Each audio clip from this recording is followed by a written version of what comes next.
தேவனாகிய இயேசு கிறிஸ்துவின் இனிய நாமத்தினாலே உங்கள் அனைவரையும் வாழ்த்துகிறேன். இன்று ஒரு மனிதனின் சுவாபத்தை குறித்தும் தன்மையை குறித்தும் நாம் காணலாம்.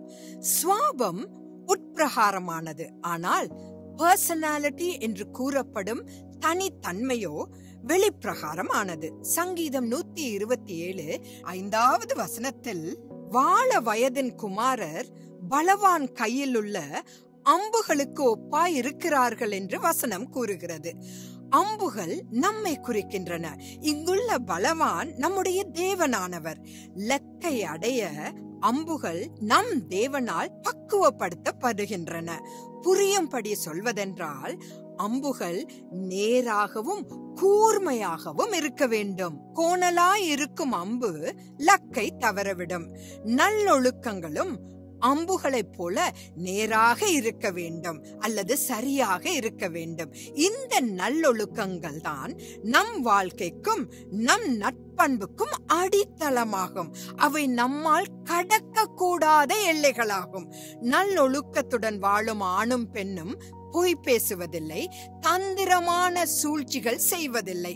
அவர்கள் நேர்மையுள்ளவர்களாக இருப்பார்கள். எபேசியர் 4வது அதிகாரம் 17 22 வசனங்களில் நாம் என்ன வாசிக்கிறோம்?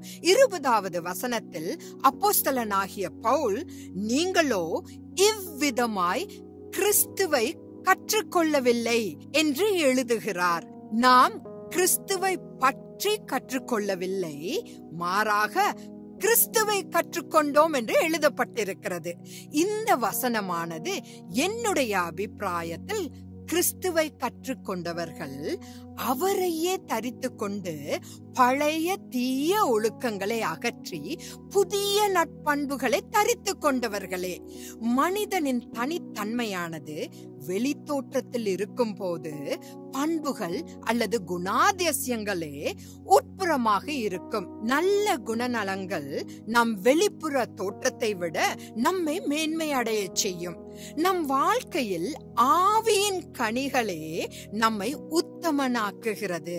நம்மை ஒரு தலைவராக மக்கள் நோக்குகையில் நாம் சபையில் உத்தமத்துடன் எவ்வளவு அதிகமாக செய்யலாம். ஒரு அம்பு எய்தால் அது இலக்கை தாக்க வேண்டும். நம்முடைய கர்த்தராகிய இயேசு கிறிஸ்துவே அம்பு எய்கிறவராய் இருக்கிறார். தீமோத்தேயுவிற்கு பவுல் எழுதிய 2வது கடிதத்தில் தான் அந்த வழியிலிருந்து விலகவில்லை என்று 2 தீமோத்தேயு 4வது அதிகாரம் 7வது வசனத்தில் கூறியிருக்கிறார். நாம் அப்படி வழி விலகாமல் இருக்கிறோமா? சற்று சிந்திப்போம். தேவ சித்தமாய் நாளை சந்திப்போம். ஆமேன்.